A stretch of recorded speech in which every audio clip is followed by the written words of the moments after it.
कर्मकाण्डी नै छ। यसले आजको देशको अगाडि उपस्थित यो विषय हामी सबैले गहिरो गरी हेक्का राख्नै पर्ने ठाउँमा हामी आइपुगेका छौँ। हामी सबैले धेरथोर गल्ती गरेकै छौँ। विगतमा हामी कोही पनि चोखै छौँ एक्लै भन्ने ठाउँमा हामी छैनौँ। हामीलाई विश्वास छ अदालतले दुधको दुध पानीको पानी गर्ने नै छ। लिम्पियाधुरा, लिपु लेक र कालापानी नेपालको भूमि हो भन्ने कुरामा नेपाल सरकार स्पष्ट छ। थातिरहेका सीमान्त सम्बन्धी विषयलाई ऐतिहासिक सन्धि, नक्सा, तथ्य र प्रमाणका आधारमा कूटनीतिक पहलबाट समाधान गर्न सरकार दृढ छ र प्रतिबद्ध छ। यो कर्मकाण्डी अर्थ नवर्थको छलफल गर्यो निक्लिने केही पनि छैन भन्ने स्थितिको अन्त्य गर्नु। जसरी यो नक्कली भुटानी शरणार्थी सम्बन्धी इस्यु आयो र जसरी यो तरङ्गित भएको छ देश र अन्तर्राष्ट्रिय जगत पनि, मैले प्रधानमन्त्रीको हैसियतमा यस बीचमा तर जति बेला देशमा गम्भीर समस्या पैदा हुन्छ, अप्ठ्यारो स्थितिमा देश जान्छ र जनताले थुप्रै समस्याको सामना गर्नुपर्ने अवस्था आउँछ, त्यति बेला हामी नै राजनीतिक दलहरू हौँ, हामी नै राजनीतिक नेताहरू हौँ जसले सहमति, सहकार्य र एकताको माध्यमबाट त्यसको सामना गरेका छौँ। के पहिलाकोले ल्याएको योभन्दा गुणात्मक ढङ्गले फरक थियो र? हामी सबै त यही नै छौँ नि, हामी सबै सरकारमै छौँ नि, कुनै न कुनै रूपमा। हिजोको सरकार, अस्तिको सरकारमा पनि आजको अवस्था हो भन्ने आत्मसात गरेर नै यो नीति कार्यक्रम आएको छ। म जो मान्य सदस्यहरूले यसलाई कर्मकाण्डी देख्नु भएको छ, सरकारको नीति कार्यक्रम भनेर पढाइन्थ्यो, अहिले राष्ट्रपतिबाट पढाइन्छ। प्रहरी प्रशासनलाई दिएको त्यही हो, अहिले पनि त्यही कायम छ।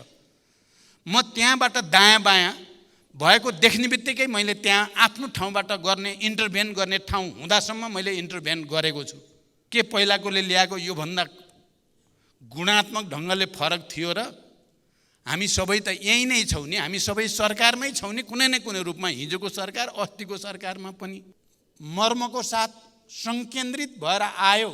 म अहिले दाबी त धेरै गर्दिनँ, तर कृषि उत्पादनमा वृद्धि र रोजगारी सृष्टिमा बजेटमा नयाँ एउटा विशेष कार्यक्रम ल्याइनेछ र त्यसले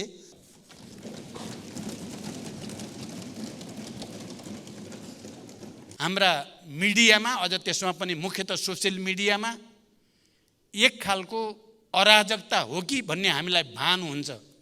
त्यहाँ प्रयोग हुने भाषा शैली र कतिपय कुरा हामी हेर्न पनि सकिँदैन, सुन्न पनि सकिँदैन। अझ सोसियल मिडियाको कुरा गर्ने हो भने कयौँ समाचारहरू र कयौँ कुराहरू सत्य हुँदैनन्, कपोल कल्पित हुन्छन्। त्यहाँ प्रयोग भएको भाषा धेरै तल्लो स्तरको, सुन्न नसकिने भाषा हुन्छ। त्यहाँ प्रयोग भएका फोटोहरू हेर्न नसकिने फोटोहरू हुन्छन्। सम्माननीय सभामुख महोदय, यो छलफलका क्रममा आएका सम्पूर्ण विचारहरूलाई संश्लेषित रूपमा राख्नुपर्दा एउटा यो नीति र कार्यक्रमप्रति सम्पूर्ण रूपले आलोचनात्मक र यसबाट समस्याको समाधान हुन सक्दैन भन्ने र यसलाई पुरै पुनर्लेखन गर्नुपर्छ भन्ने मान्यतामा टेकिएर आएको छ भने, अर्को चाहिँ यो ठिक ढङ्गले आएको छ, कतिपय चिजहरू सच्याउन सक्दा राम्रो हुन्छ भन्ने हिसाबले पनि आएको छ भने, कतिपय मान्य सदस्यहरूको टिप्पणी चाहिँ राम्रोलाई राम्रो भन्नुपर्छ, नराम्रोलाई नराम्रो भन्नुपर्छ, यसमा राम्रो पनि छन् नराम्रो पनि छन् भन्ने यस दृष्टिकोणबाट पनि आएको छ। यसरी हेर्दा तीनटा विचार र प्रवृत्तिहरू प्रष्ट रूपमा यो छलफल बहसमा प्रस्तुत भएका छन् र मान्य कतिपय सदस्यहरू जसले यसलाई आलोचनात्मक पनि राख्नु भएको छ, मान्य सदस्यहरूले राख्दा एउटा चाहिँ भनाइ आएको छ, यो अलि कर्मकाण्डी नै छ। यसले आजको देशको अगाडि उपस्थित आर्थिक, राजनैतिक, सामाजिक, सांस्कृतिक समस्याहरूलाई सम्बोधन गर्न सक्दैन भन्ने कोणबाट आएको छ। र धेरै मान्य सदस्यहरूले हामी एउटा परम्पराको शिकार भएका छौँ र हरेक वर्ष नीति कार्यक्रम आउँछ, सुन्दाखेरि राम्रै सुनिन्छ, तर व्यवहारमा कार्यान्वयन गर्ने क्रममा चाहिँ फेरि त्यो जस्तो प्रस्तुत हुन्छ त्यही रूपमा गरिएको हुँदैन। मैले पनि ती मान्य सदस्यहरू जसले यसलाई यो नीति कार्यक्रम भनेर सरकारले प्रस्तुत गर्छ, पहिला राजतन्त्र हुँदासम्म राजाको मुखबाट सरकारको नीति कार्यक्रम भनेर पढाइन्थ्यो, अहिले राष्ट्रपतिबाट पढाइन्छ। तर त्यो चाहिँ परम्परागत नै हुन्छ भन्ने मान्यतामा धेरै हदसम्म म आफू पनि सहमत पाउँछु। र यो पटक मैले कोसिस पनि गरेँ परम्पराभन्दा भिन्न ढङ्गको छोटो अहिलेको देशको समस्यालाई ठोस रूपमा र मूर्त रूपमा सम्बोधन गर्ने गरी नीति कार्यक्रम तयार पार्दा के होला भन्ने सोचे पनि र त्यसको निम्ति थोरै छलफल राजनीतिक वृत्तमा गर्ने कोसिस गरेँ पनि। तर अहिले समयको पनि हामीलाई चाप र हाम्रो काम गर्ने तौर तरिकामा ठुलो परिवर्तन तत्काल ल्याउन पनि सम्भव नहुने हुँदा मैले अन्ततः एउटा सम्झौताको मान्यताबाट अगाडि बढ्नुपर्ने बाध्यता मैले महसुस गरेँ। परम्पराका पनि जे हाम्रा छन् त्यसलाई पनि हामी एक हदसम्म आत्मसात अथवा स्वीकार गरेर जानुपर्ने र केही नयाँ कुराहरू पनि सम्बोधन गरेर लानुपर्ने आजको अवस्था हो भन्ने आत्मसात गरेर नै यो नीति कार्यक्रम आएको छ। म जो मान्य सदस्यहरूले यसलाई कर्मकाण्डी देख्नु भएको छ, म एक हदसम्म भन्न ठान्छु यो कर्मकाण्डी पनि छ।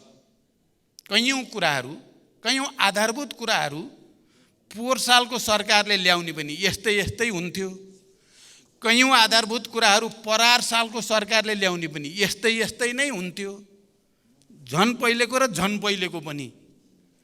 त्यसकारण यो कर्मकाण्डी नै हो भने म के ठान्छु भने हिजो सरकारको नेतृत्व गर्ने पार्टी र नेता साथीहरूले भन्नुपर्ने हुन्छ बिल्कुल ठिक आयो, हामीले ल्याएको जस्तै आयो, हामीले पनि यस्तै ल्याउँथ्यौँ, अहिलेको सरकारले नै त्यस्तै ल्याएको हुनाले त समर्थन पो गर्नुपर्ने जस्तो मैले महसुस गर्छु। के पहिलाकोले ल्याएको योभन्दा गुणात्मक ढङ्गले फरक थियो र हामी सबै त यही नै छौँ नि, हामी सबै सरकारमै छौँ नि कुनै न कुनै रूपमा, हिजोको सरकार अस्तिको सरकारमा पनि। एउटा त म त्यस दृष्टिले यहाँ कहीँ न कहीँ हाम्रो राष्ट्रिय सहमति छ भन्न ठान्छु म। यो नीति कार्यक्रममा परम्परागतै भन्ने हो भने पनि परम्परागत ढङ्गले एउटा नेसनल कन्सेन्सस यसभित्र छ। फेरि यो पटकको नीति कार्यक्रमको केही मौलिकता छन् भनेर म यस सम्मानित सदनमा राख्न चाहन्छु। किनभने यो पटक निर्वाचन भइसकेपछि मेरो नेतृत्वमा केही महिनाभित्रै दुईटा गठबन्धन भए, पहिलो गठबन्धन, दोस्रो गठबन्धन। पहिलो गठबन्धन बन्दा हामीले सामूहिक ढङ्गले न्यूनतम साझा कार्यक्रम कमन मिनिमम प्रोग्राम भनेर बनायौँ र त्यही कमन मिनिमम प्रोग्राममा आधारित भएर मैले यसै रोस्टमबाट प्रस्ताव आफ्नो तर्फबाट प्रधानमन्त्रीको हैसियतले प्रस्तावित केही विषयहरू गरेको थिएँ। मलाई सम्झना छ, मलाई लाग्छ प्रमुख प्रतिपक्षी दलको नेताजीलाई पनि पुरै सम्झना छ।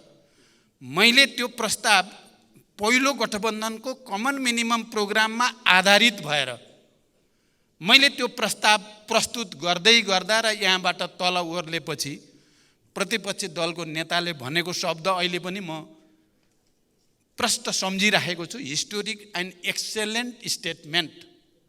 एक्सेलेन्ट स्टेटमेन्ट भन्नुभएको थियो र म बडो ऊर्जावान भएको थिएँ, मलाई बडो खुसी र के पहिलाकोले ल्याएको योभन्दा गुणात्मक ढङ्गले फरक थियो र हामी सबै त यही नै छौँ नि, हामी सबै सरकारमै छौँ नि कुनै न कुनै रूपमा, हिजोको सरकार अस्तिको सरकारमा पनि। फेरि अर्को बनाइयो हामीले, त्यति बेला त्यो कमन मिनिमम प्रोग्राम बनाउँदा यो दोस्रो गठबन्धनमा हाम्रो छलफल के भने पहिलो कमन मिनिमम प्रोग्रामलाई पनि हेरेर त्यसका पनि सबै राम्रा कुराहरू यसमा समावेश गर्नुपर्छ भन्ने मान्यतामा आधारित भएर हामीले दोस्रो गठबन्धन गरियो। त्यसकारण यो नीति कार्यक्रम दुवै कमन मिनिमम प्रोग्रामको आधारमा त्यसमा टेकिएको चाहिँ कमन मिनिमम प्रोग्राममा टेकिएको नीति कार्यक्रम हो भन्न चाहन्छु म। त्यसकारण यो विगतको जस्तो परम्परागत नीति कार्यक्रम होइन भन्ने तर्क म राख्न चाहन्छु। मान्य सदस्यहरूले गहिरो गरी विचार गरिदिनु भयो भने यो पटकको अलिकति विशिष्टता, यो पटकको मौलिकता यसमा अन्तर्निहित छ। सबै राजनीतिक दल नेताहरू र मान्य सदस्यहरूको पनि अपनत्व र स्वामित्व कुनै न कुनै रूपमा यो नीति कार्यक्रममा प्रतिबिम्बित भएको छ भन्ने कुरालाई आत्मसात गर्न जरुरी छ भन्न चाहन्छु म। सभामुख महोदय, यस अर्थमा यो नीति कार्यक्रम विगतको भन्दा फरक पृष्ठभूमि, फरक सन्दर्भ सहित यो आएको छ र यसलाई त्यो रूपमा आत्मसात गर्न जरुरी छ। एउटा अर्को सायद धेरै वर्षपछि नेपालको लोकतान्त्रिक आन्दोलनको इतिहासमा या संसदीय परम्पराको इतिहासमा म त्यस्तो प्रधानमन्त्री बन्ने, अब दुर्भाग्य त भन्नु भएन, सौभाग्य नै भन्नु पर्यो, जो झन्डै 100% मान्य सदस्यहरूको समर्थन प्राप्त गरेँ। मैले विश्वासको मत लिँदै गर्दा सिङ्गै हाउसको 79.25% को समर्थन सहित प्रधानमन्त्री हुने पहिलो प्रधानमन्त्री बन्ने अवसर पनि मलाई प्राप्त भयो। र अहिले पनि म फेरि उही प्रधानमन्त्री हुँ। म प्रधानमन्त्री दोस्रो गठबन्धनमा गए पनि प्रधानमन्त्री भएको पहिलो गठबन्धनबाट हो। कारण प्रधानमन्त्रीको हैसियतले पहिलो गठबन्धनका मान्य सदस्यहरू या दल नेताहरूले पनि यो प्रधानमन्त्रीमा आफ्नो लगानी छ, आफ्नो पनि योगदान छ भनेर किन नमान्ने? यसलाई नेगेटिभ मात्रै किन हेर्ने? यसलाई पोजिटिभली हेर्यो भने त नेतृत्वको हिसाबले पनि यहाँ सहमतिको, सहकार्यको एउटा पृष्ठभूमि र आधार छ भनेर किन नबुझ्ने? र नेतृत्वको हिसाबले पनि हामी सबैको सामूहिक कन्ट्रिब्युसनबाट बनेको नेतृत्व भनेर किन नबुझ्ने? र मैले त्यही आधारमा यो नीति कार्यक्रम पनि दुईटै कमन मिनिमम प्रोग्राममा आधारित भएको नयाँ नीति कार्यक्रम भनेर मैले तर्क किन नगर्ने?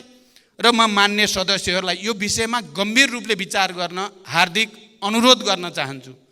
सभामुख महोदय, यो हाम्रो मौलिकताभित्र, हाम्रो विशेषताभित्र पर्छ। मैले यसो भन्दै गर्दा म के पनि सम्झिने गर्छु भने हामी नेपालीहरू, नेपालको राजनीतिक नेतृत्वहरू, राजनीतिक दलहरू सङ्घर्ष र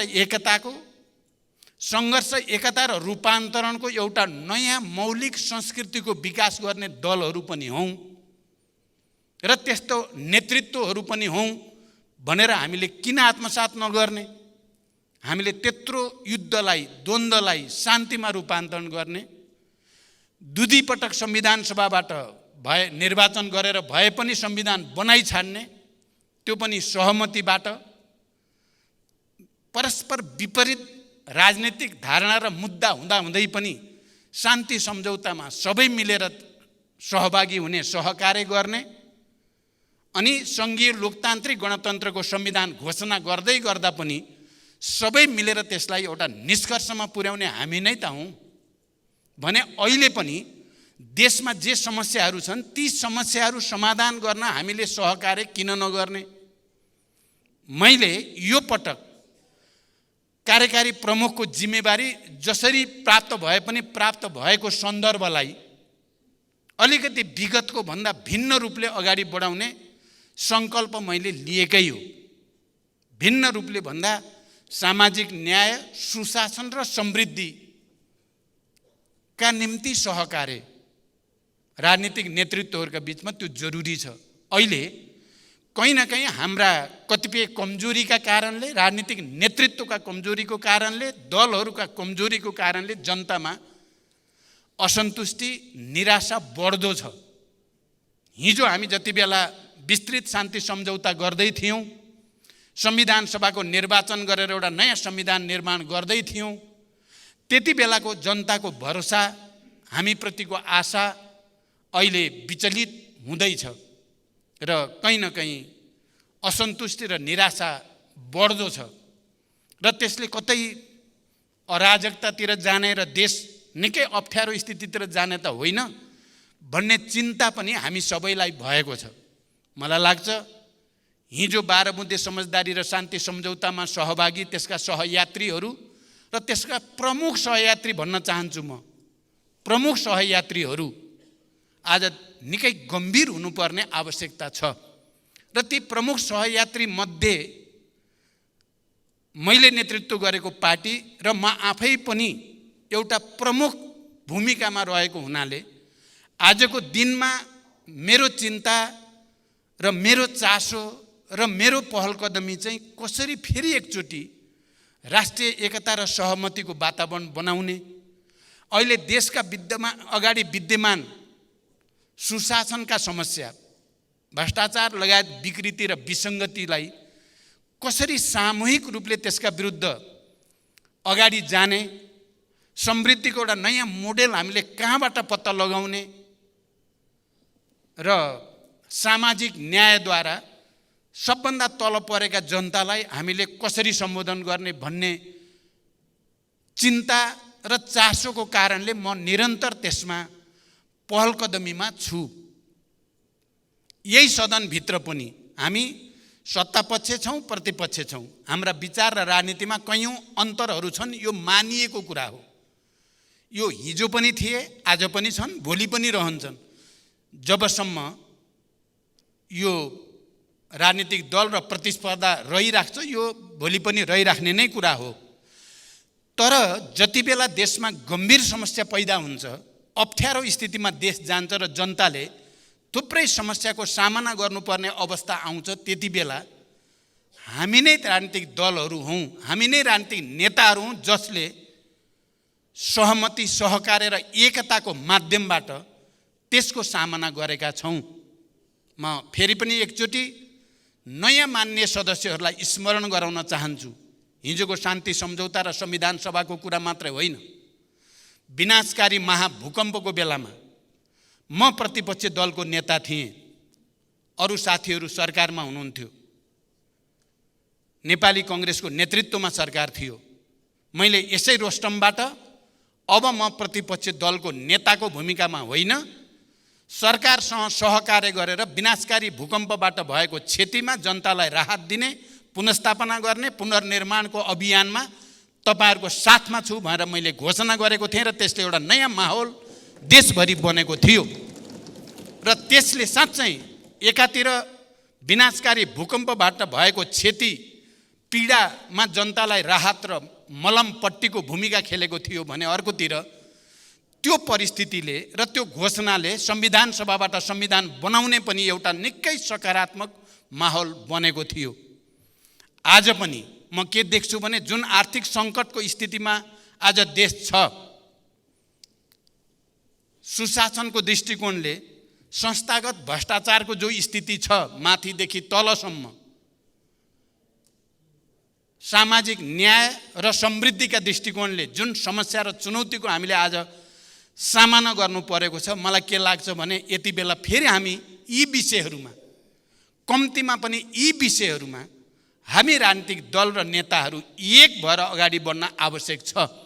म यो रोस्टमबाट कुनै औपचारिक जवाफ मात्रै म दिइरहेको छैन। यसो भन्दै गर्दा म के पनि भन्न चाहन्छु भने यही सदनभित्र सत्ता पक्ष र प्रतिपक्षका आफ्ना भूमिका छन्, सिद्धान्त त त्यो कुरा हामी बुझ्छौँ पनि, तर राष्ट्रिय समस्या समाधान गर्ने दृष्टिकोणले, जनताको आवश्यकता र चाहनालाई सम्बोधन गर्ने दृष्टिकोणले हेर्यो भने हामी एक ठाउँमा उभिन आवश्यक छ। कहीँ न कहीँ हामीले समझदारी र सहमति कायम गर्न आवश्यक छ। त्यसकारण प्रधानमन्त्रीको हैसियतले मैले हुन त केही तिता मिठा नमिठा पनि भएका छन्। मैले अघि भने पहिलो गठबन्धनबाट दोस्रो गठबन्धनमा आइपुग्दा त्यसले पैदा गरेका मनोभावना मनोविज्ञान छन्, त्यो कुरा पनि म बुझ्छु। तर ती मनोभावना र मनोविज्ञान भन्दा ठुलो कुरा राष्ट्र हो, जनताहरूको आधारभूत हितहरूको पक्षमा काम गर्नु हो। त्यसकारण मैले प्रतिपक्ष दलको नेता अलिकति अस्वस्थ हुँदा उहाँको घरमै गएर सभापति शेरबहादुर देउबाजी पूर्व प्रधानमन्त्री र म समेत हामीले यो सदनलाई सुचारू गर्न र यसलाई व्यवस्थित गर्न र यहाँ हुने बहसलाई रचनात्मक र फलदायी बनाउन हामी एक हुन जरुरी छ भन्ने हामी छलफल गऱ्यौँ। कहीँ न कहीँ त्यसबाट एउटा सकारात्मक माहौल बन्दै गयो र हामीले केही विषयमा परम्परागत ढङ्गले निर्णय गरेनौँ। हामीले परम्परा अलिकति तोड्दियौँ। त्यो सहमति गर्दै गर्दा सत्ता पक्ष र प्रतिपक्षको बिचमा हिजोका चाहे समिति निर्माणका कुरा हुन्, सभापति कसरी नेतृत्व चयन गर्ने भन्नेसँग सम्बन्धित कुरा हुन्, या संवैधानिक परिषदसँग सम्बन्धित या सङ्क्रमणकालीन न्याय सम्बन्धी कुरालाई कसरी समाधान गर्ने भन्ने विषयहरूका कुरा हुन्, हामीले साझा समझदारी बनायौँ। मैले यो सम्मानित सदनको अगाडि सभामुख महोदय म भन्न चाहन्छु, मैले आफ्नो ठाउँबाट गर्नुपर्ने त्याग, देखाउनु पर्ने लचकता र जिम्मेवारी देखाएको छु भन्ने मेरो विश्वास छ। त्यसले एउटा समझदारीको वातावरण बन्यो। हिजोदेखि आजसम्म जे खालको स्थिति बन्यो त्यसलाई पनि मैले अविलम्ब प्रमुख दलका प्रमुख नेताहरू र प्रमुख सचेतकहरू समेतको सहयोगमा यसको समाधान के हुन सक्छ भन्ने बारेमा तुरन्तै पहल लिएर आज हामी बडो राम्रो वातावरणमा नीति कार्यक्रम सम्बन्धी छलफललाई अन्तिम रूप दिँदैछौँ। त्यसकारण म के भन्न चाहन्छु भने अहिले देशका अगाडि जे जस्ता समस्या र चुनौतीहरू छन्, ती समस्या र चुनौतीको समाधान गर्न राष्ट्रिय समस्यामा राष्ट्रिय सहमति आवश्यक छ। म त के भन्न चाहन्छु भने मैले प्रधानमन्त्री बनेपछि चाहे राष्ट्रपति र उपराष्ट्रपतिको निर्वाचनको कुरा होस्, चाहे सभामुख र उपसभामुखको निर्वाचनको कुरा होस्, त्यसमा पनि कहीँ न कहीँ राजनीतिक दलहरूको बिचमा के गरी सन्तुलन कायम होला भनेर विचार गरेको छु भन्ने मेरो दाबी छ। सभामुख महोदय, कहीँ न कहीँ सबैलाई सन्तुलनमा ल्याउने र यो सदन र यसको नेतृत्व एक पाखे हुन नजाओस् भन्ने कुरालाई विचार गरेर नै सबैलाई एक ठाउँमा ल्याउने उद्देश्यका साथ गरिएको छ। त्यसकारण यो कुरा पनि म यो सम्मानित सदनको अगाडि राख्न चाहन्छु र फेरि आज देशका अगाडि विद्यमान समस्याहरू, चाहे त्यो सुशासनसँग सम्बन्धित मुख्यतः भ्रष्टाचार र व्यथिति विसङ्गति जो देखा परेका छन्, त्यसका विरुद्धको लडाईँ हामी मिलेर मात्रै जित्न सक्छौँ, एक्लै जित्न सकिँदैन। म यो कुरा भन्न चाहन्छु। र अहिले जे चलिरहेको छ, मैले सुरुदेखि सुशासनको सन्दर्भमा चाहे निजी क्षेत्र र सार्वजनिक क्षेत्रको सहकार्यको सन्दर्भ होस्, चाहे अर्थतन्त्रमा देखिएका समस्या समाधान गर्ने प्रक्रियाको सन्दर्भमा र पहल कदमीको सन्दर्भमा होस्, चाहे जनतालाई सेवा प्रवाह गर्ने क्रममा देखिएका व्यथितिहरूलाई कम गर्ने, अहिले भर्खरै जादुको छडी गर्न सकिँदैन भन्ने कुरा तपाईँ हामी सबैलाई थाहा छ। हामी सबैको साझा प्रयास भयो भने समाधान गर्न सकिन्छ। तर एउटा पार्टी विशेष या एउटा नेतृत्व विशेषले मात्रै चाहेर यी सबै कुरा एकैसाथ समाधान हुन सक्दैनन्। तर यो विषयहरूमा मैले राष्ट्रिय सहमति बनाउने, अहिले जसरी यो नक्कली भुटानी शरणार्थी सम्बन्धी इस्यु आयो र जसरी यो तरङ्गित भएको छ देश र अन्तर्राष्ट्रिय जगत पनि, मैले प्रधानमन्त्रीको हैसियतमा यस बिचमा सरकारको तर्फबाट गृह मन्त्रालय या प्रहरी प्रशासनलाई लगातार भनेको कुरा यति मात्रै हो, यो अलि पहिलादेखि चल्दै आएको विषय रहेछ, यो सरकारको अनुसन्धान पनि होइन, यो सरकारकै पालामा सुरु भएको कुरा पनि होइन र यो सरकारले आविष्कार गरेर भ्रष्टाचार विरोधी अभियान सुरु भएको पनि होइन। हिँड्दै जाँदा देखा पर्यो। त्यसलाई कसरी ह्यान्डल गर्ने भन्ने चुनौती सरकारको अगाडि थियो। ह्यान्डल कसरी गर्ने भन्ने चुनौती सरकारलाई थियो र मैले यो विषयमा कोही पनि दोषी जो यो प्रक्रियामा संलग्न छन् नछुटुन्, कोही पनि निर्दोष कुनै हालतमा पर्न नजाउन् भन्ने मान्यताको आधारमा स्ट्यान्डिङ अर्डर गृह मन्त्रालयलाई पनि प्रहरी प्रशासनलाई दिएको त्यही हो, अहिले पनि त्यही कायम छ। म त्यहाँबाट दायाँ बायाँ भएको देख्ने बित्तिकै मैले त्यहाँ आफ्नो ठाउँबाट गर्ने इन्टरभेन गर्ने ठाउँ हुँदासम्म मैले इन्टरभेन गरेको छु। अब त यो विषय प्रहरी कहाँबाट अदालतमा पुगिसकेको हुनाले अब अदालतले जे फैसला गर्छ हामी सबैको निम्ति त्यो स्वीकार्य हुन्छ। सिद्धान्त त हामी सबैले मानेकै कुरा छ। हामीलाई विश्वास छ अदालतले दुधको दुध पानीको पानी गर्ने नै छ। प्रहरीले पनि यस बीचमा अनुसन्धान गर्दा थुप्रै अप्ठ्यारा र जटिलताको बीचमा पनि उनीहरू एउटा निष्कर्षमा पुगेका छन् र कयौँलाई लाग्छ यही मात्रै सरकारले यसैलाई मात्रै ध्यान दिएको छ कि। म यो सम्मानित सदनलाई भन्न चाहन्छु यसमा मात्रै होइन, अन्य तमाम व्यथितिहरूमा पनि सरकारको ध्यान छ। चाहे त्यो सम्पत्ति शुद्धिकरणसँग सम्बन्धित कुरा होस्, चाहे त्यो राजस्वसँग सम्बन्धित कुरा होस्, चाहे अन्य तमाम क्षेत्रका व्यथितिका कुरा हुन्, ती सबैलाई माथि पनि ध्यान छ र कदम कदम गरेर ती सबै सच्याउनु पर्छ र त्यसको निम्ति सबै राजनीतिक दल र यो सम्मानित सदनको सहयोगको आवश्यकता छ भन्ने म ठान्छु। अहिले तेस्रो कार्यकाल हुनसक्छ, यो अन्तिम कार्यकाल होस्। मैले चुनौतीको रूपमा पनि अवसरको रूपमा नि लिएको छु। त्यति ठुलो आन्दोलन, क्रान्ति, त्याग र बलिदान पछि प्राप्त भएको यो परिवर्तन नै धाराशायी हुने हो कि भन्ने छटपटी, र यो छटपटीले मात्रै केही हुनेवाला छैन। आत्मसमीक्षा नगरिकन, आफैलाई करेक्सन नगरिकन त फेरि हामीले जनतामा पैदा भएको मनस्थितिलाई बदल्न सकिँदैन। त्यसकारण मैले आफूलाई एउटा ठुलो अग्नि परीक्षामा रहेको महसुस गरेको छु र मैले सम्पूर्ण रूपले सुशासन, सामाजिक न्याय र समृद्धिको निम्ति आफूलाई समर्पित गर्ने सङ्कल्पका साथ छु भनेर म यो सम्मानित सदनलाई राख्न चाहन्छु। र म यो सम्मानित सदनका माध्यमबाट आम नेपाली जनसमुदायलाई पनि अपिल गर्न चाहन्छु, सुशासन र सामाजिक न्याय र समृद्धिको नयाँ अभियानको थालनीमा सबैको सहयोग आवश्यक छ। म खुसी र गर्व पनि व्यक्त गर्न चाहन्छु। अहिले सरकार र जनता बिस्तारै बिस्तारै एक ठाउँमा जोडिन थालेको अनुभूति हुन्छ। सरकारले चाल्न थालेका कदमहरू सुशासन सम्बन्धी या सामाजिक न्याय र विकास सम्बन्धी ती कदम र जनताको भावना र आवश्यकतामा बिस्तारै बिस्तारै सम्बन्ध जोडिँदै गएको र यसलाई हामीले अझ केही कदम राम्रोसँग अगाडि बढायौँ भने एउटा ठुलो फड्को मार्न सकिने मैले महसुस गरेको छु। सम्माननीय सभामुख महोदय, संसद देश र जनताको सर्वोत्तम हित र सरोकारका विषयमा रचनात्मक छलफल गरी सकारात्मक उपाय पहिल्याउने थलो हो। अत यहाँ हुने प्रत्येक छलफल र बहस सकारात्मक परिणतिको अपेक्षासहित हुनुपर्दछ। नागरिकले संसदभित्रका हाम्रा प्रत्येक गतिविधिलाई नजिकबाट नियालिरहेका छन्। जनतामा भ्रम, निराशा र कुण्ठा फैल्याउने हिसाबले होइन, आशा, उमङ्ग र भरोसा बढाउने हिसाबले हामीले हाम्रा विचार र हाम्रा भनाइहरू संसदमा जिम्मेवारी पूर्वक राख्नुपर्दछ भन्ने मलाई लाग्दछ। हाम्रो लोकतान्त्रिक अभ्यासलाई थप परिष्कृत बनाउँदै हाम्रो लोकतन्त्रलाई अझ उन्नत र सुसंस्कृत बनाउने दिशामा हामी सबैको ध्यान केन्द्रित हुन जरुरी छ। यस सन्दर्भमा हिजो र आज यहाँ जे बहस भएको छ म यसलाई सकारात्मक रूपले बुझ्न चाहन्छु।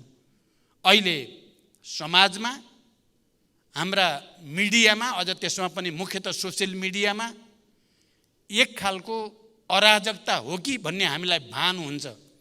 त्यहाँ प्रयोग हुने भाषा शैली र कतिपय कुरा हामी हेर्न पनि सकिँदैन, सुन्न पनि सकिँदैन।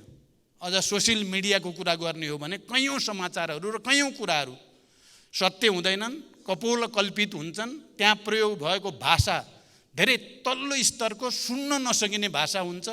त्यहाँ प्रयोग भएका फोटोहरू हेर्न नसकिने फोटोहरू हुन्छन्।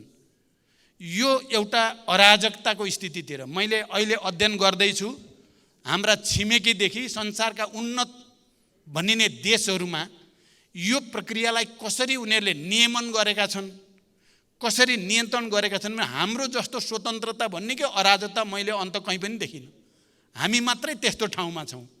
हामीले यसलाई नियमन गर्नुपर्ने, हाम्रो भाषा शैलीलाई अलिकति सुसंस्कृत गर्नुपर्ने, हाम्रो मिडियालाई एउटा मान्यताभित्र अभ्यस्त हुने ठाउँमा पुर्याउन सक्नुपर्ने देखिन्छ। र त्यसको सुरुवात हामीले सदनभित्रबाटै गर्नुपर्छ, किनकि सिङ्गो देशको ध्यान सदनतिरै हुन्छ। अहिले त्यहाँ सदनमा नेताहरूले कस्तो भाषा प्रयोग गर्छन्, कस्ता विचार प्रस्तुत गर्छन्, कस्ता नीति योजना कार्यक्रमहरू प्रस्तुत गर्छन् भन्ने कुराले सिङ्गो समाजमा पनि हामीले एउटा संस्कृतिको सम्बोधन गरिरहेका हुन्छौँ र त्यो सञ्चार गरिरहेका हुन्छौँ। त्यसकारण म सबै मान्य सदस्यहरूलाई यो विषय हामी सबैले गहिरो गरी हेक्का राख्नै पर्ने ठाउँमा हामी आइपुगेका छौँ। हामी सबैले धेर थोर गल्ती गरेकै छौँ। विगतमा हामी कोही पनि चोखै छौँ एक्लै भन्ने ठाउँमा हामी छैनौँ।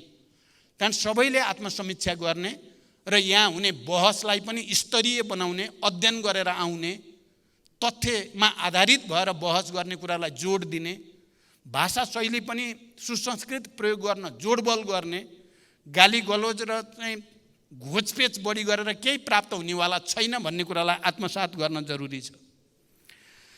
र यो सायद हामीले आँट्यौँ भने सुरु गर्न सकिन्छ र त्यसले बिस्तारै देशलाई एउटा सभ्यतातिर, एउटा संस्कृतितिर र जनतालाई पनि एउटा बलियो सन्देश एकताको हामी दिन सक्छौँ भन्ने मेरो विश्वास छ।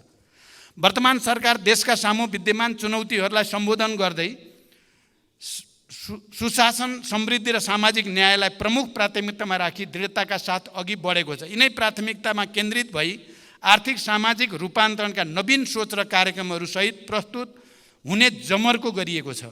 नेपालको संविधानले दिशानिर्देश गरेका राज्य सञ्चालनका आधारभूत मान्यता, निर्देशक सिद्धान्त तथा नीतिहरू, विश्व समुदाय समक्ष हामीले गरेका प्रतिबद्धताहरू एवं आवधिक योजनामा समाविष्ट दीर्घकालीन महत्त्वका विषयलाई प्रस्तुत नीति तथा कार्यक्रमहरूमा प्राथमिकीकरण गरिएको कुरालाई म सम्मानित सदनलाई स्पष्ट गर्न चाहन्छु। यसले सरकारका प्राथमिकता र महत्त्वपूर्ण नीतिगत विषयलाई दिशाबोध गरेको छ भने अन्य विस्तृत कार्यक्रमहरू बजेट मार्फत सम्बोधन हुने विश्वास समेत म यस सम्मानित सदनलाई ध्यानाकर्षण गराउन चाहन्छु। म तपाईहरू मध्ये कयौँ मान्य सदस्यले भने जस्तै यो नीति कार्यक्रममा सदनभित्र छलफल गरेपछि त्यसको आधारमा परिमार्जन हुनुपर्ने हो भन्ने मान्यता राख्ने भित्रै पर्छु। तर हामीले त्यसको निम्ति एउटा राजनीतिक सहमति नबनाई, ऐन कानुनमा त्यस्तो व्यवस्था नगरी मैले मात्रै अहिले त्यसो गर्न सक्ने अवस्था भएन। म सबै मान्य सदस्यलाई अपिल गर्न चाहन्छु, त्यसको निम्ति वातावरण बनाऊ। यो कर्मकाण्डी अर्थ नवर्थको छलफल गर्यो निक्लिने केही पनि छैन भन्ने स्थितिको अन्त्य गर्नु लोकतन्त्रको सार्थक प्रयोगको निम्ति अनिवार्य छ भन्ने म ठान्छु। र त्यो हामी कम्तीमा पनि टार्गेट गरौँ, अर्को वर्षदेखि हामी यस्तो बोलेर पनि अर्थ नहुने भाषण गर्ने छैनौँ भनेर हामीले एउटा कमिटमेन्ट गऱ्यौँ भने अर्को वर्षदेखि परिवर्तन ल्याउन सकिन्छ भन्ने मेरो विश्वास छ। नयाँ निर्वाचन मार्फत ताजा जनादेशसहित मेरो नेतृत्वमा गठित दुवै संयुक्त सरकारको प्राथमिकता र साझा न्यूनतम कार्यक्रम यो मैले भनि नै सकेँ।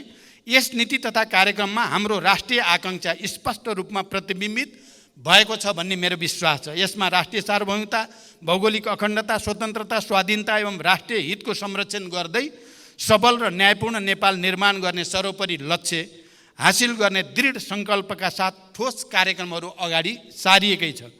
प्रस्तुत नीति तथा कार्यक्रमले सङ्घीयताको सुदृढीकरण, अर्थतन्त्रको संरचनात्मक सुधार र पुनरुत्थान, कृषि क्षेत्रको आधुनिकीकरण र व्यवसायीकरण, औद्योगिक क्षेत्रको प्रवर्धन, उत्पादन र रोजगार वृद्धि, म मान्य सदस्यहरूलाई भन्न चाहन्छु यसमा कति मर्मको साथ संकेन्द्रित भएर आयो म अहिले दाबी त धेरै गर्दिनँ, तर उत्पादन, कृषि उत्पादनमा वृद्धि र रोजगारी सृष्टिमा बजेटमा नयाँ एउटा विशेष कार्यक्रम ल्याइनेछ र त्यसले 753 पालिकामा एउटा नयाँ वातावरण बन्नेछ भन्ने विश्वास म यहाँहरूको अगाडि राख्न चाहन्छु। विकास निर्माण कार्यको निर्धारित लागत र समयमा सम्पादन, सूचना प्रविधि, शिक्षा, स्वास्थ्य लगायतका सार्वजनिक सेवाहरूको पहुँच र गुणस्तरीयता अभिवृद्धि, शासकीय सुधार, भ्रष्टाचार नियन्त्रण एवं सामाजिक न्याय र शान्ति सुरक्षा कायम गर्ने लगायतका विषयलाई उचित रूपमा सम्बोधन गरिएको छ। नेपाली जनताको दशकौँको सङ्घर्षबाट हासिल भएको सङ्घीय लोकतान्त्रिक गणतन्त्र, समाजवाद उन्मुख अर्थतन्त्र, समावेशी शासन प्रणाली संस्थागत गर्ने मुख्य ध्येयका साथ प्रस्तुत भएको यस नीति कार्यक्रम गन्तव्यहीन छ भन्नु तर्कसङ्गत छैन। नीति तथा कार्यक्रमको बुँदा नम्बर 10 र 11मा सरकारको सोच, लक्ष्य र गन्तव्यका साथै प्रमुख नीतिगत प्राथमिकताहरूलाई बडो स्पष्ट रूपमा उल्लेख गरिएको छ। अत यो नीति कार्यक्रममा दीर्घकालीन सोच मात्र होइन, त्यसलाई व्यवहारमा उतार्न अवलम्बन गरिने प्रमुख प्राथमिकता र रणनीतिहरू पनि स्पष्ट शब्दमा परिभाषित गरिएका छन्। विभिन्न आन्तरिक तथा बाह्य कारणले गर्दा हाम्रो अर्थतन्त्रले सामना गरिरहनु परेको चुनौतीको समाधान गरी नागरिकमा विश्वास र आशाको सञ्चार गर्न सरकारले नयाँ घोषणा गर्ने तर कार्यान्वयन नहुने विगतको अनुभवबाट पाठ सिक्दै यसपटक कार्यान्वयन योग्य विषयलाई प्राथमिकतामा राखिएको छ। अत यो नीति तथा कार्यक्रम कल्पनाको पुलिन्दा होइन, कार्यान्वयन योग्य प्राथमिकता दिएका विषयहरूको सूची र संहिता हो भन्ने कुरा पनि म स्पष्ट गर्न चाहन्छु। विभिन्न राजनीतिक दर्शन बोकेका हामी बीच फरक फरक सोच र दृष्टिकोण हुन सक्छन्, हुन्छन् पनि, त्यो स्वाभाविक हो। तर राष्ट्रको रूपान्तरण र समृद्धि तथा जनताको जीवनस्तरमा सुधार गर्ने जस्ता अहम सवालमा हामी व्यक्तिगत एवं दलीय आग्रह पूर्वाग्रह त्यागेर सबै एकै ठाउँमा हुनुपर्दछ। हामी हुँदै पनि आएका छौँ। विषयवस्तुलाई त्यसको गाम्भीर्य र महत्त्वका आधारमा वस्तुपरक ढङ्गबाट विश्लेषण गर्ने संस्कृतिको विकास गर्न सके मात्र हामी राष्ट्रिय मुद्दाहरूमा एउटै भावना र एउटै दृष्टिकोणका साथ अगाडि बढ्न सक्दछौँ। यस सन्दर्भमा छलफलकै सन्दर्भमा यस नीति कार्यक्रममा पुरानै विषयहरू दोहोरिएका छन् भन्ने टिप्पणी समेत मान्य सदस्यहरूले गर्नुभएको छ। सरकार अविच्छिन्न उत्तराधिकारवाला संस्था हो।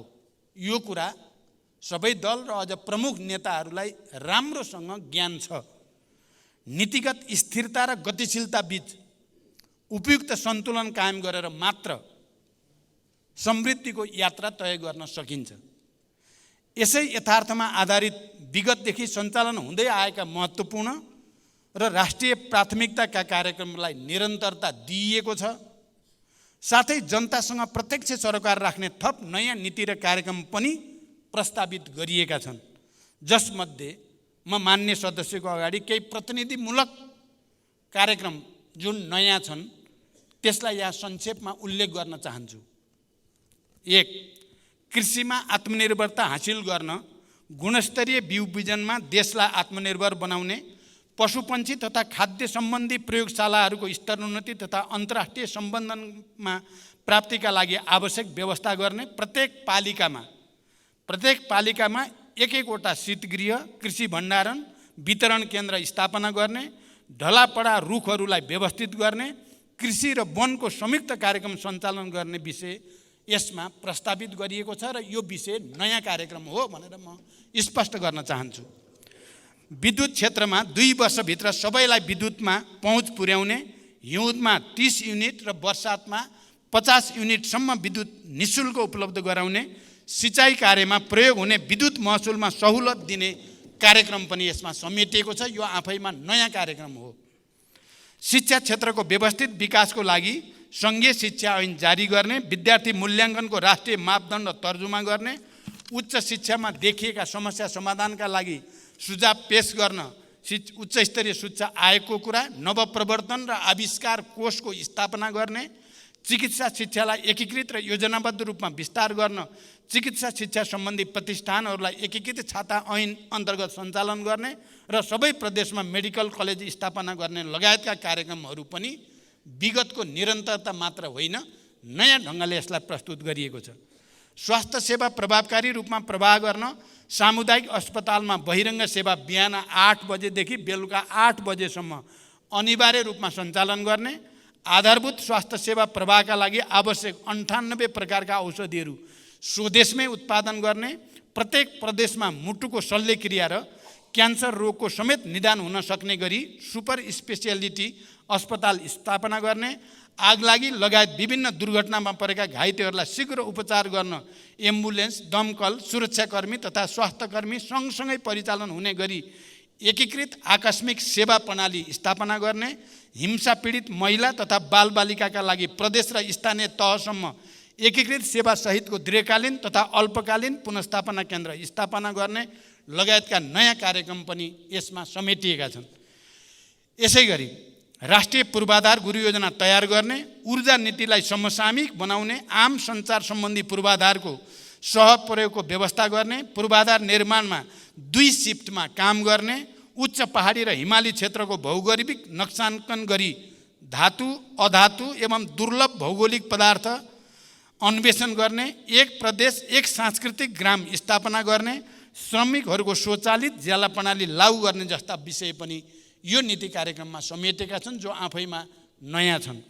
शासकीय सुधार गरी सुशासन कायम गर्न, सार्वजनिक खर्च पुनरावलोकन आएको सिफारिस समेतको आधारमा वर्तमान समयमा असान्दर्भिक र कार्यमा डुप्लिकेसन, दोहोरोपन भएका सरकारी कार्यालय, सार्वजनिक संस्था, विकास समिति तथा कोषहरूलाई एक आपसमा गाभ्ने वा खारेज गर्ने, राष्ट्रिय योजना आयोगको पुनर्संरचना गर्ने, परियोजना ब्याङ्कलाई 3 तहमा संस्थागत गर्ने, औषधि व्यवस्था विभागलाई औषधि तथा स्वास्थ्य प्रविधि विभागमा रूपान्तरण गर्ने, सबै सार्वजनिक निकायका अनलाइन प्रणालीबीच अन्तर आबद्धता कायम गर्ने, अनलाइन सेवाहरू वडा तहबाट उपलब्ध गराउने, साइबर सुरक्षा सम्बन्धी छुट्टै कानुन निर्माण गर्ने, नागरिकता सम्बन्धी समस्या समाधान गर्ने, 1 वर्षभित्र सबै नेपालीलाई राष्ट्रिय परिचय पत्र वितरण गर्ने, सङ्घीय निजाबती सेवा ऐन ल्याउने र उच्चस्तरीय प्रशासन सुधार आयोग गठन गर्ने,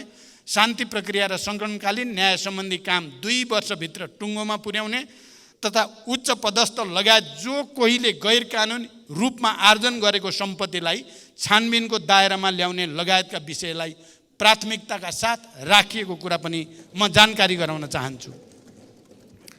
माथिका यी केही विषयहरूले मात्र पनि यो नीति कार्यक्रम केही पनि होइन, कर्मकाण्डी हो, पहिलेकै कुरा दोहोऱ्याइएको मात्रै छ भन्ने कुरालाई गलत साबित गर्छन्, त्यसलाई निराधार साबित गरेका छन्। सम्माननीय सभामुख महोदय, अब म मान्य सदस्यहरूले छलफल उठाउनुभएका केही अन्य विषयमा संक्षिप्तमा स्पष्ट गर्न चाहन्छु। सङ्घीय लोकतान्त्रिक गणतन्त्र हामी सबैको निरन्तर र संयुक्त सङ्घर्षबाट आएको हो। लोकतन्त्रका आधारभूत मान्यता र नागरिक स्वतन्त्रताप्रति वर्तमान सरकारको अटल आस्था, विश्वास एवं प्रतिबद्धता रहेको हो। सङ्घीय लोकतान्त्रिक गणतन्त्रलाई सुदृढ बनाई तीव्र गतिमा विकास र समृद्धिका सपनाहरू पुरा गर्दै जनताको जीवनस्तरमा उल्लेखनीय सुधार ल्याउनु हाम्रो साझा अभिष्ट हो भन्ने कुरालाई दुई मत छैन। मेरो नेतृत्वमा रहेको गठबन्धन सरकार यसका लागि सम्पूर्ण तागतको सहित लागिरहेको कुरा म स्पष्ट गर्न चाहन्छु। लोकतन्त्रलाई सुदृढ गर्ने र राष्ट्रका सामु विद्यमान चुनौतीहरूलाई सम्बोधन गर्ने सवालमा सबै राजनीतिक दलसँग निरन्तर संवाद र सहकार्यमा सरकारले जोड दिँदै आएको तथ्य मैले अघि नै उल्लेख गरि नै सकेको छु। सङ्घ, प्रदेश र स्थानीय तहको अन्तर सम्बन्धलाई परिपूरक र सुदृढ बनाउँदै सङ्घीयता कार्यान्वयन मार्फत लोकतन्त्रको सुदृढीकरण, समावेशीकरण, सामाजिक सुरक्षा, लोक कल्याणकारी कार्यलाई स्थानीय स्तरसम्म पुर्याउन राज्य संयन्त्रहरूमा सबै नागरिकको समान र सहज पहुँच पुर्याउने नीति लिइएको छ। आगामी दिनमा तिनै तहमा रहेको कामको दोहोरोपन, अधिकार क्षेत्रको प्रयोगमा रहेको दुविधालाई सम्बोधन गर्न आवश्यक नीतिगत तथा कानुनी सुधार गर्ने हामीले सङ्कल्प लिएका छौँ। यस सम्बन्धमा संविधान तथा कानुनमा भएका विभिन्न संयन्त्रहरूलाई क्रियाशील तुल्याउने विषयलाई विशेष रूपले जोड दिएको छ। राष्ट्रिय विकास समस्या समाधान समितिको बैठक भयो, सातै प्रदेशका मुख्यमन्त्री र अन्य सम्बन्धित सरकारवालाका बीचमा 2 दिनसम्म हामीले गम्भीर बहस चलाएर राष्ट्रका समस्या कसरी समाधान गर्ने र यो अन्तर सम्बन्धलाई कसरी सुदृढ गराउने भन्ने बारेमा ठोस सुझावहरू प्राप्त भएको छ र सरकार त्यसमा दृढतापूर्वक अगाडि बढ्दैछ। विभिन्न कारणले आयोजना हुन नसकेको अन्तर प्रदेश परिषद लगायतका समन्वयकारी संयन्त्रहरूको बैठक यथाशीघ्र आयोजना गरी कार्यान्वयनमा देखेका अप्ठ्यारालाई सम्बोधन गर्न सरकार प्रतिबद्ध रहेको छ। कोभिड-19 महामारीको प्रभावबाट क्रमशः मुक्तै हुँदै गएको मुलुकको अर्थतन्त्र र सामाजिक क्रियाकलापलाई क्रमशः सामान्य बनाउँदै लाने कुराका सन्दर्भमा रुस युक्रेन बीचको युद्ध र त्यसबाट सृजित प्रतिकूलताले अर्थतन्त्रलाई सन्तुलनमा राख्न पुनः जटिलता निम्त्याएको कुरा हामी सबैलाई अवगत नै छ। इन्धन, खाद्यान्न लगायत वस्तुको अन्तर्राष्ट्रिय स्तरमै भएको अप्रत्याशित मूल्य वृद्धि र आपूर्ति श्रृङ्खलामा उत्पन्न असहज जस्ता उदाहरणहरू ज्वलन्त उदाहरणहरू हुन्। यसबाट हाम्रो अर्थतन्त्रमा अझै पनि चाप रहेकै छ। अर्थतन्त्र पूर्ण रूपमा चुनौतीबाट मुक्त भइसकेकै छैन। यस्तो अवस्थामा आर्थिक पुनरुत्थान र पुनः सबलीकरणका कार्यक्रमहरूलाई प्राथमिकताका साथ अगाडि बढाउने कुरामा सरकार प्रतिबद्ध छ। त्यसैले प्रस्तुत नीति कार्यक्रमले अर्थतन्त्रको पुनर्संरचना र पुनरुत्थानलाई उच्च प्राथमिकतामा राखी तदनुरूप कृषि, उद्योग र सेवा क्षेत्रलाई सन्तुलित तवरले अगाडि बढाउने कुरामा जोड दिइएको छ। उत्पादन र उत्पादकत्व अभिवृद्धि तथा रोजगारी सृजना गरी स्वावलम्बी अर्थतन्त्र निर्माण गर्ने सोच यस नीति कार्यक्रममा अन्तर्निहित रहेको छ। प्रस्तुत नीति कार्यक्रमले वित्तीय, मौद्रिक र अन्य विषय क्षेत्रगत नीति तथा कार्यक्रमको सामञ्जस्यपूर्ण तरिकाले कार्यान्वयन गरी समष्टिगत आर्थिक स्थायित्व कायम गर्न जोड दिएको छ। अर्थतन्त्रको समग्र मागमा आएको ह्रास, तरलताको सङ्कुचन, उच्च ब्याज दर, मूल्य वृद्धि, न्यून पुँजीगत खर्च, बढ्दो चालु खर्च, घट्दो राजस्व परिचालन तथा बाह्य क्षेत्र सन्तुलनमा परेको चापलाई सम्बोधन गर्दै अर्थतन्त्रलाई पुनरुत्थान र चलायमान बनाउने कुरा नीतिमा प्राथमिकताका साथ समेटिएको छ। र हामीले समस्याबाट भागेर होइन, समस्यालाई ढाकछोप गरेर होइन, समस्यालाई पनि प्रष्ट रूपमा राख्ने र समाधानका उपायहरू पनि वस्तुगत र व्यवहारिक बनाउने कुरामा जोड दिइएको छ। नीति तथा कार्यक्रमहरूको कार्यान्वयनमा मानव विकास सूचकाङ्कमा पछि परेका कर्णाली प्रदेश, सुदूरपश्चिम प्रदेश र मध्य प्रदेशलाई विशेष प्राथमिकतामा राखिएको छ र तदनुरूप स्रोत साधनलाई परिचालन गर्ने कुरालाई महत्त्वका साथ उल्लेख गरिएको छ। राष्ट्रिय आयको वितरणलाई समन्वयिक बनाउने कुरालाई जोड दिएको छ। यसमा दिगो विकासका लक्ष्यहरू कोही पनि पछि नछुटुन् भन्ने मूल मर्मलाई आत्मसात गरिएको छ। सम्माननीय सभामुख महोदय, प्रस्तुत नीति कार्यक्रमले हालसम्म प्राप्त उपलब्धिहरूलाई संस्थागत गर्दै कृषि, उद्योग, व्यापार, पूर्वाधार, ऊर्जा, पर्यटन, यातायात, सूचना प्रविधि, शिक्षा तथा स्वास्थ्यलाई विकासको मुख्य संवाहक क्षेत्रको रूपमा अघि बढाउने कुरालाई जोड दिएको छ।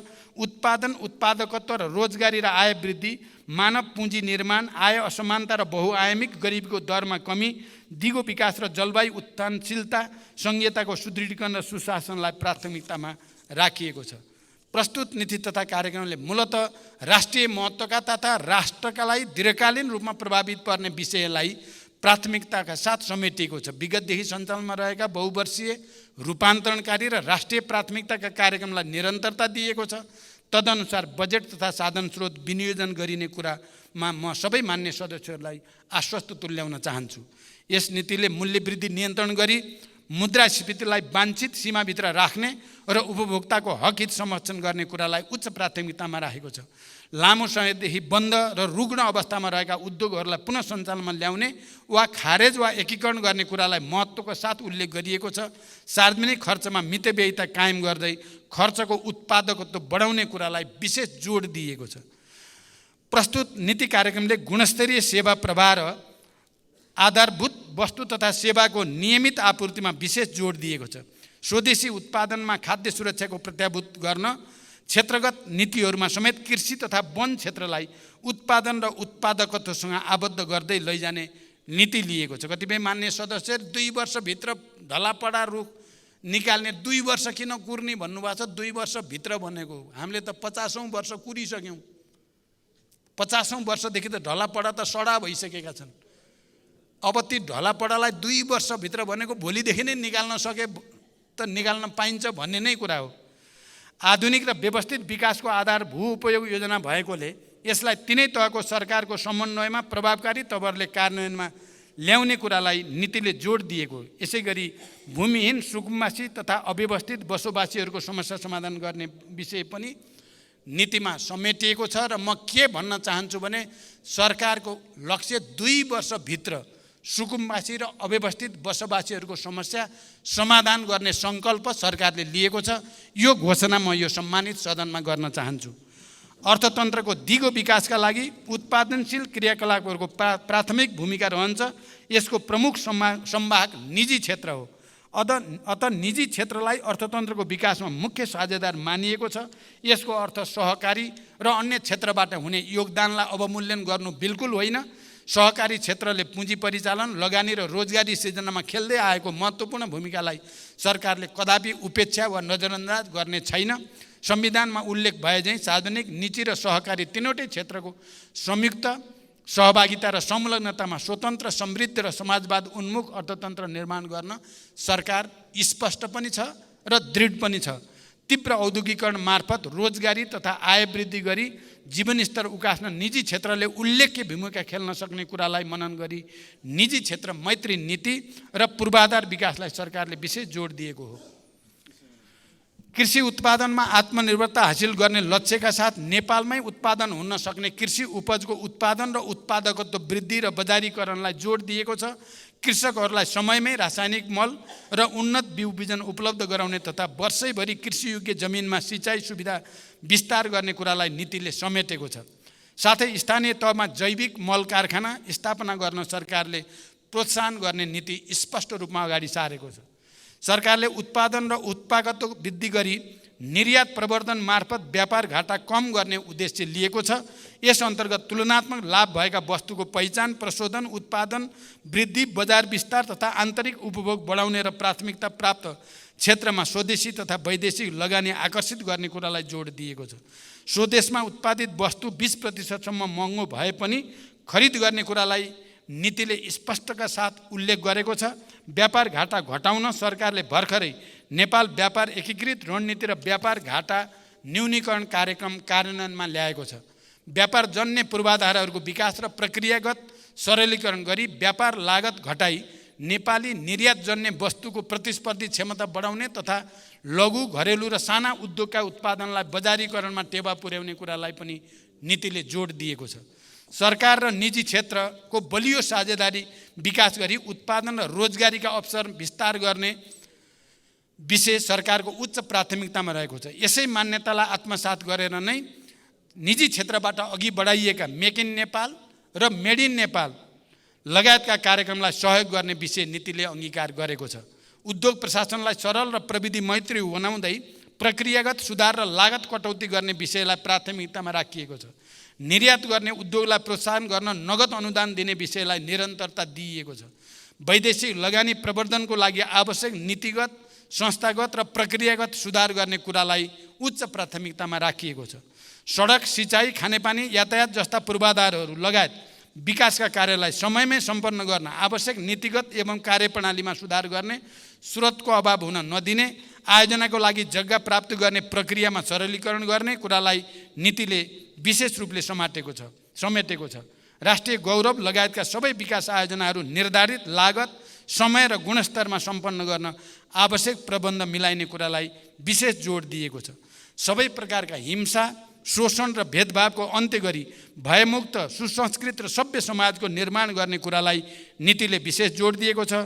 महिला, विपन्न, सीमान्तकृत, विभिन्न किसिमका अपाङ्गता भएका तथा यौनिक एवं लैङ्गिक अल्पसङ्ख्यकको हक हितको संरक्षण गर्दै विकासको प्रतिफलबाट सबैलाई लाभान्वित गराउने नीति लिएको छ। यहाँ मान्य सदस्यहरूले दलितको विषयमा कुरा उठाउनु भएको छ। यहाँ सामान्य मात्रै पर्यो। म के विश्वास दिलाउन चाहन्छु भने दलितको समस्या समाधानका सन्दर्भमा आगामी बजेटमा बडो प्रष्टसँग आउने कुरा म विश्वास दिलाउन चाहन्छु सबै मान्य सदस्यहरूलाई। गुणस्तरीय सर्वसुलभ स्वास्थ्य सेवामा सबैको पहुँच पुर्याउने कुरालाई विशेष प्राथमिकतामा राखिएको छ। यस क्रममा एलोपेथिक, आयुर्वेदिक, होमियोप्याथी तथा प्राकृतिक चिकित्सा गरी सबै किसिमका चिकित्सा पद्धतिलाई विस्तार र प्रवर्धन गरिनेछ। सबै सामुदायिक अस्पतालमा आवश्यक स्वास्थ्य उपकरण र जनशक्ति व्यवस्था गर्ने कुरालाई जोड दिएको छ।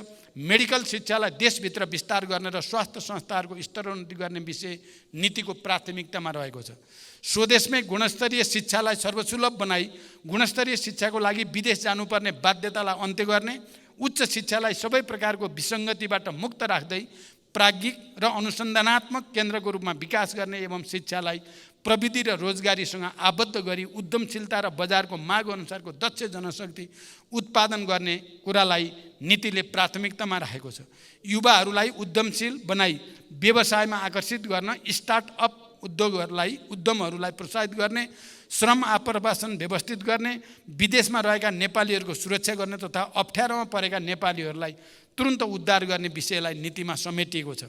यसले नेपालीहरूलाई कामको खोजीमा विदेश जानुपर्ने बाध्यतालाई धेरै हदसम्म कम गर्न सहयोग पुग्ने अपेक्षा लिएको छ।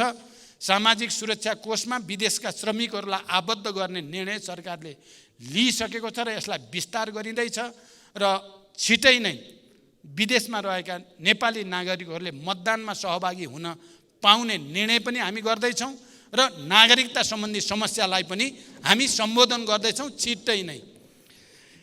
नीतिले चुरो संरक्षण गर्दै वातावरणीय ह्रास नहुने गरी तथा नदी एवं खनिजजन्य पदार्थको अनियन्त्रित दोहनलाई रोक्दै ढुङ्गा गिटी बालुवाको उत्पादन सङ्कलन र वितरण कार्यलाई व्यवस्थित गर्न आवश्यक कानुनी व्यवस्था गर्ने कुरालाई प्राथमिकतामा राखिएको छ। अतः यसलाई चुरेको विनाश र नदी तथा खानीको जथाभावी उत्खननलाई बढावा दिन खोजेको रूपमा बुझ्नु सही छैन। त्यसरी नबुझ्न पनि म मान्य सदस्यहरूसँग आग्रह गर्न चाहन्छु। जहाँसम्म ढलापडा रुखलाई पहिचान तथा सङ्कलन गरी 2 वर्षभित्र बिक्री वितरण गर्ने कुरा छ, यो विषयलाई देशभित्र काठ र काठजन्य वस्तुको आयातलाई न्यून गर्दै काठको मागलाई आन्तरिक रूपमा सम्बोधन गर्ने तथा वन जङ्गल क्षेत्रमा वर्षौँदेखि त्यसै परिरहेका रुखहरूलाई व्यवस्थित गरी राजस्व समेत वृद्धि गर्ने सकारात्मक अभियानको रूपमा बुझ्न म विशेष रूपले अपिल गर्न चाहन्छु।